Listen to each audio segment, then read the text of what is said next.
Chapter 1. Love and Pain by Charles Vane Hutchison. Published exclusively on Patreon. All rights reserved.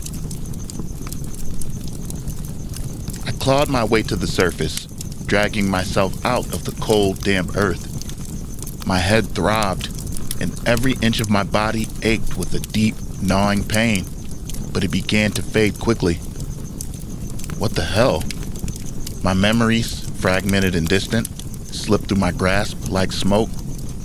Everything from the last few hours, or was it days, was a blur. I turned toward the distant mountains, the ones that cradled my home on the far side. I need to get back, to my wife, to the farm. I had a critical delivery of prized bulls bound for the capital, a direct request from the king himself. Time was slipping through my fingers. I couldn't waste a moment. With no clear understanding of what had happened to me, I focused on what mattered, my mission. I scavenged the area, gathering straw, herbs, stones, and wood. Just enough to craft a crude set of supplies and a fire pit, should I need to rest. Dusk was settling in, but the blood moon gave the land an eerie glow, casting long shadows and painting the world crimson. Visibility was good, and I decided to travel through the night. I walked until the sun began to rise, the pale light igniting a spark of hope. A memory stirred. There was a small village on the far side of the mountains. If I can reach it by nightfall, I'll have shelter. But the journey would not be easy. The mountains had grown more treacherous of late. Trolls and golems were prowling more boldly than ever. I pressed on, traversing icy streams, winding valleys, and golden plains. Just as the sky began to darken again, I reached the outskirts of the village. Exhausted and grateful, I headed straight for the church. The minister welcomed me kindly, offering a place to sleep and a warm meal. Before dinner, I knelt in prayer, asking for safe passage to the capital, for the protection of my family, for strength. That's when I heard it. A voice, clear as day, echoing within my soul. Your journey will be hard, but one day, you will face a choice that will change your life forever. In that moment, all pain vanished. There was no fear, only warmth, light, and love. Over dinner, I told the minister about the strange events of the past day. He listened intently, nodding. He'd felt it too, a creeping darkness spreading across the land. We spoke of the voice I'd heard. He told me, sometimes God speaks to prepare us, to guide us toward His will. After a shared cup of wine and comforting conversation, I collapsed into bed, too weary to stay awake a moment longer. At dawn, I gathered my belongings and returned to the sanctuary for one final prayer. The minister joined me. Any more word from God? He asked gently. Not yet, sir, I replied, shaking my head. You're welcome here any time, he said. Next time, I hope to meet your family under better circumstances. He handed me some bread and water for the road. May God bless you, Billy the Bull. And may God bless you, minister, I replied. With the mountains thick with snow and danger, I chose the longer route around them and stayed true to the path, determined to get home.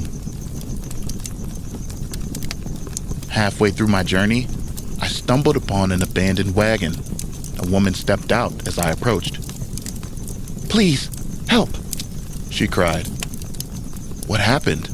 I asked. She told me raiders had attacked and killed her husband, kidnapped her sister, and taken her to a nearby camp. Her voice trembled, her body appearing weak and wounded. Compelled by compassion, I agreed to help. She led me through the woods, down a narrow path flanked by steep rock walls, an ideal place for an ambush. I hesitated, sensing danger, but pressed on. This world is savage enough. there isn't enough kindness left. Suddenly, a hooded man stepped into the path. "That's far enough," he growled. "You couldn't find a family, so you brought us a pile of shit instead?" The woman transformed before my eyes, leaping at me with unnatural speed. Her blade pressed against my throat. It was a trap. Cannibals. They dragged me to their camp and tied me to a tree. I listened in horror as they talked about raiding a bull breeder up north, my farm. Panic rose in my chest. Lord, give me strength. My family, they need me. The king needs me. They were nearly ready to butcher me. The hooded man untied me and began guiding me toward a crude wooden table. His companion raised a long blade, preparing to plunge it in. With my hand still bound, I rammed my shoulder into the knife. "Fuck!" and used the exposed blade to slash across his throat. It wasn't deep enough. I acted quickly, yanking a dagger from his sheath and cutting myself free. I roared as I pulled the blade from my own shoulder. The shock in the man's eyes was all I needed. I drove one dagger into his throat, the other into his gut, and finally both into his skull. 3 more cannibals charged at the sound of the struggle. The woman, once feigning injury, now a blur of fury, buried a dagger in my forearm. I couldn't retrieve the blades from the man's skull. She couldn't pull hers out either. I grabbed her, headbutted her, and while she staggered, I used the embedded dagger in my arm to slice her face, then throat. Blood boiling, I turned to face the last 2. I charged, taking a sword to the chest as I tackled them. On the ground, I pummeled their faces, even as pain consumed me. I didn't stop until they were unrecognizable. I collapsed, drifting into darkness. When I awoke, I was lying in a pool of blood. Barely conscious, I crawled to the fire and pulled the hooded man's body toward me. Using my foot, I wrenched the dagger from his skull and plunged it into the coals until it glowed red. I gritted my teeth and cauterized my wounds with the searing blade. Barely alive, I scavenged what I could and began the long walk home, bleeding with every step. At long last, I reached my farm. Ironhorn, my lead bull, stood in the pasture. I climbed over the fence and collapsed.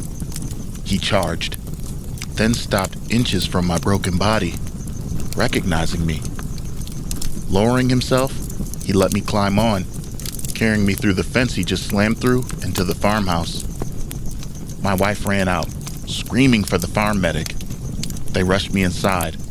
Through hazy consciousness, I heard sobs and voices around me. When I finally awoke, the room was full of people asleep, my wife beside me, her head resting on the bed. My wounds were bandaged, smeared with salve. I slipped out of bed past the sleeping bodies. The bulls. I need to prepare the bulls. If I was going to make it to the capital on time, I had to leave by midday. Outside, I found Ironhorn. Still weak, I climbed onto his back. My hands trembled. I couldn't grip. I dismounted and staggered to the greenhouse. I found some dried poppy bulbs, soaked them in coffee, and drank the bitter brew, a remedy from my mother, passed down for generations. Everyone woke in a panic. "I'm in the kitchen," I called out. My wife ran in and wrapped her arms around me. "I thought I lost you," she sobbed. "I missed you," I said softly. My children clung to me, tears in their eyes. "I love you all." We loaded the wagon. The bulls were tied horn to balls in formation and sedated, ready for the road. My wife and I, along with 2 guards, would deliver them to the capital. I turned to my son. "I'm leaving you in charge." "I love you, Dad." "I love you too, son."